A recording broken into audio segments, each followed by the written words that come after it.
Obrigada mais uma vez pelo convite do Brasil Export da NTT para tratar desse tema e muito obrigada, João, pelo convite para fazer parte do conselho. Fico muito feliz.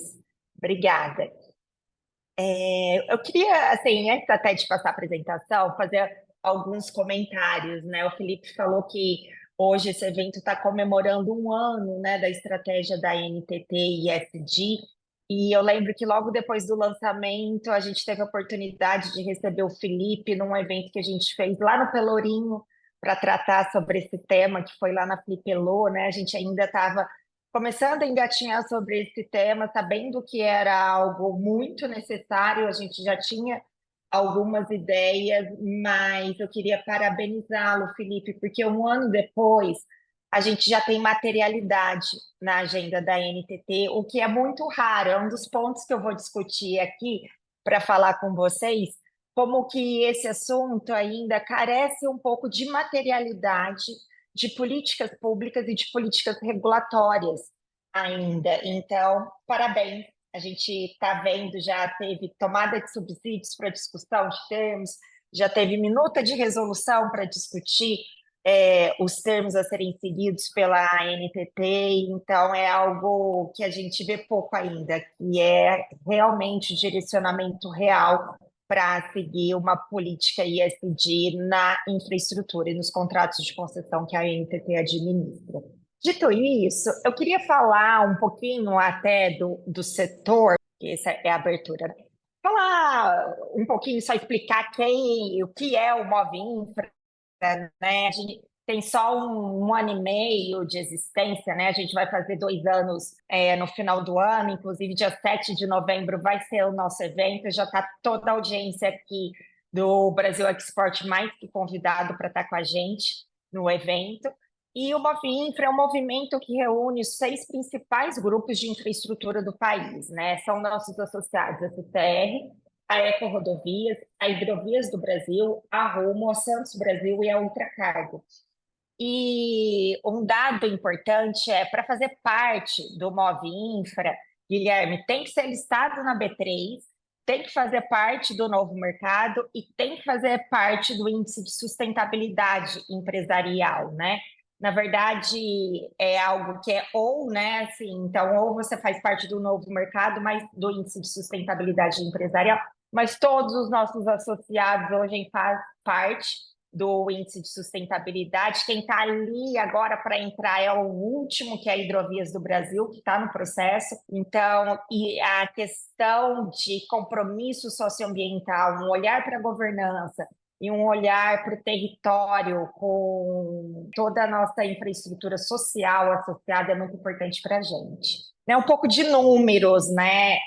Essas empresas, elas são listadas na Bolsa e têm 80 bilhões em valor de mercado.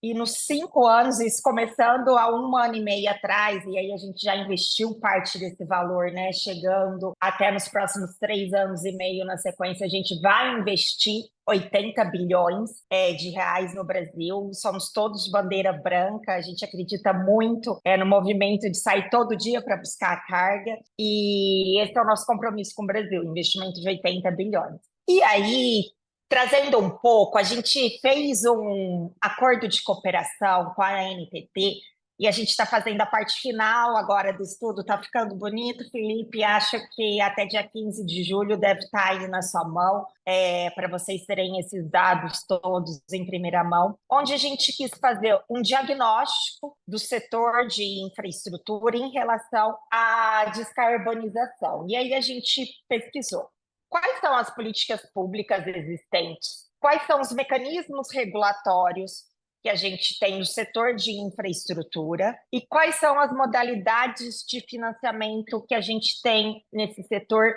que traga algum incentivo, né, para a gente avançar no processo de descarbonização. Como eu disse no início, a gente vê que a gente ainda está muito incipiente, a gente tem várias iniciativas e várias construções. Por exemplo, né, o próprio MMA agora está fazendo o plano de transição ecológica e num processo também de audiência pública, onde a gente vai ter os eixos para cada setor, quais são os limites, quais vão ser as estratégias para cada setor.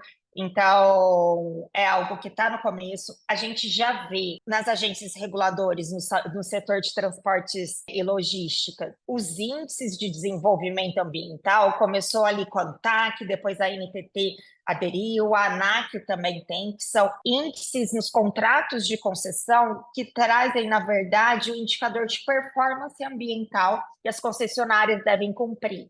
A gente observa também em contratos de concessão a existência já de normativos climáticos, então das próprias ISOs 14001, como indicativos também, como indicadores também da própria IFC, né, que é International Facility Corporation, que dá a regra quase que para o mundo e todo corporativo e financeiro, quais são os padrões ambientais a serem seguidos. Então, isso a gente já vê também nos contratos de concessão, mas o que a gente sentiu bastante falta ainda são políticas de incentivo. A gente sabe que descarbonizar e também adaptar a infraestrutura, hoje não é exatamente o tema do painel, mas a gente trouxe a questão do Rio Grande do Sul aqui para o início do painel, e ali é um claro exemplo de como a infraestrutura resiliente pode aumentar ou minimizar o impacto de uma catástrofe climática, né?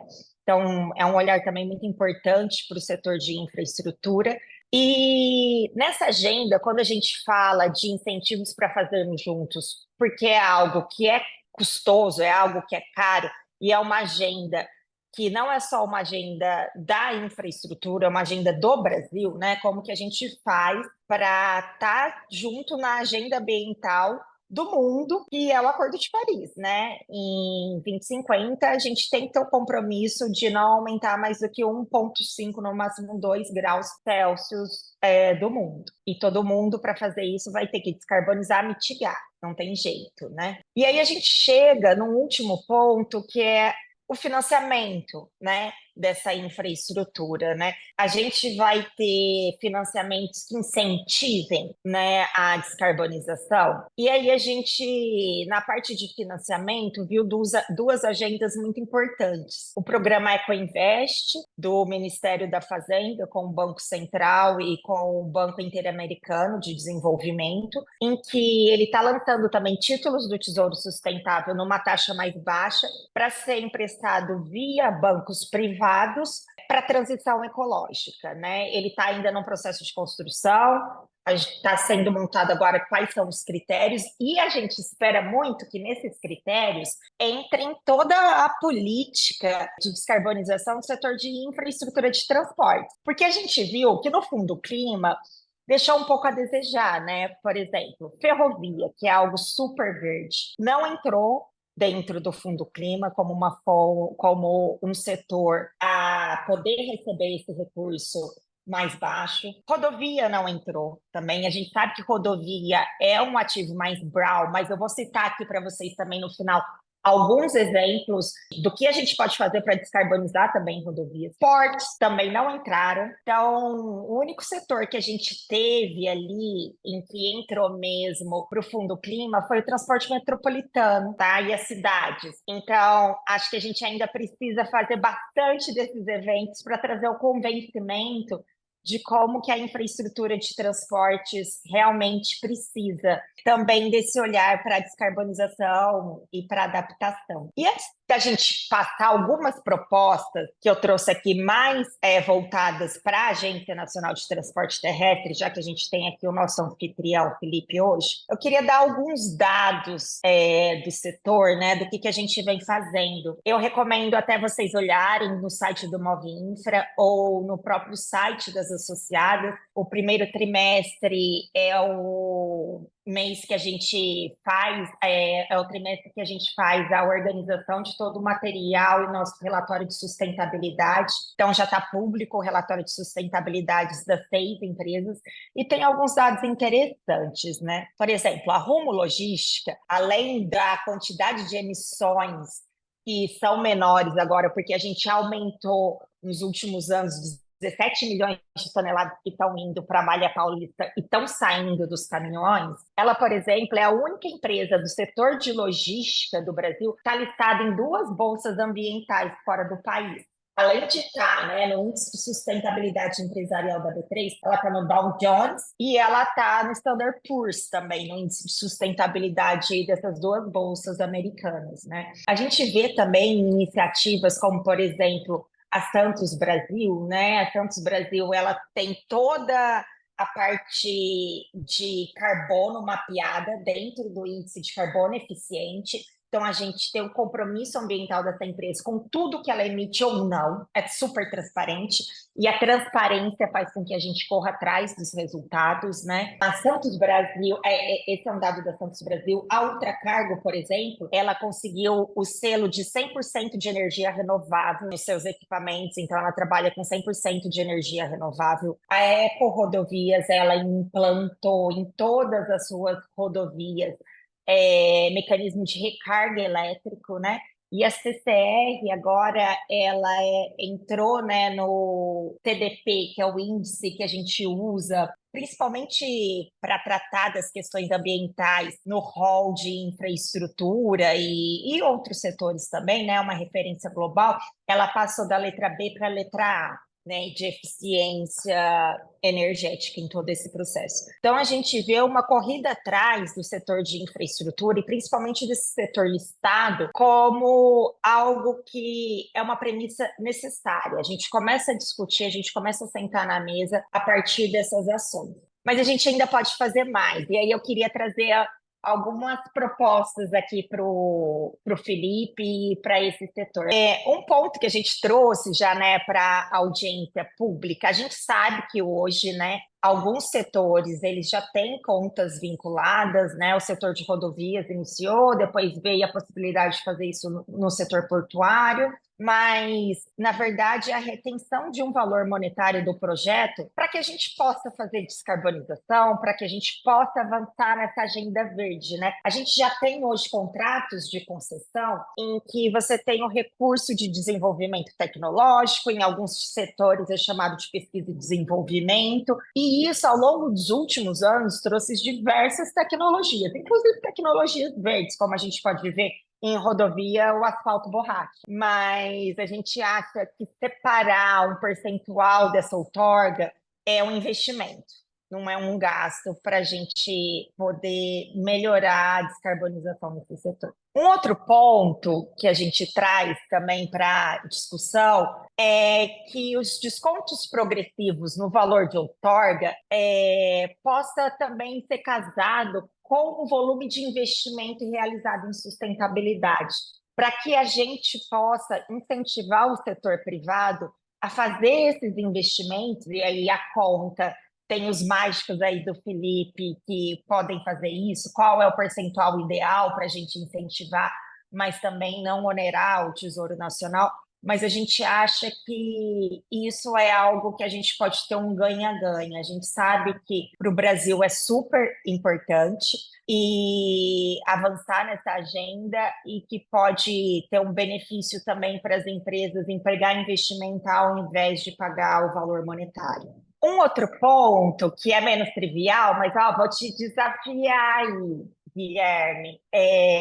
Quando a gente faz critério de seleção de leilão, geralmente a gente olha dois grandes pontos, né? Menor valor de tarifa e maior valor de outorga. E se a gente começar a pensar em medidas de sustentabilidade, como, por exemplo, fazer parte do índice de sustentabilidade na B3, como um dos critérios a serem olhados, né, dentro desse conjunto de índices para seleção do player vencedor. A gente acha que também pode ser uma estratégia para a descarbonização. Sim, era uma das três propostas que a gente queria. Então, eu quis trazer um pouquinho do que o setor está fazendo, onde a gente enxerga que pode ser um caminho para a gente fazer mais juntos e que, com certeza, tem um desafio ainda, tem para falar aqui, né, no vocabulário green, é que a floresta ainda está bastante densa, a gente tem que ir abrindo os cantinhos, enxergando como que a gente faz todo esse movimento para ter descarbonização,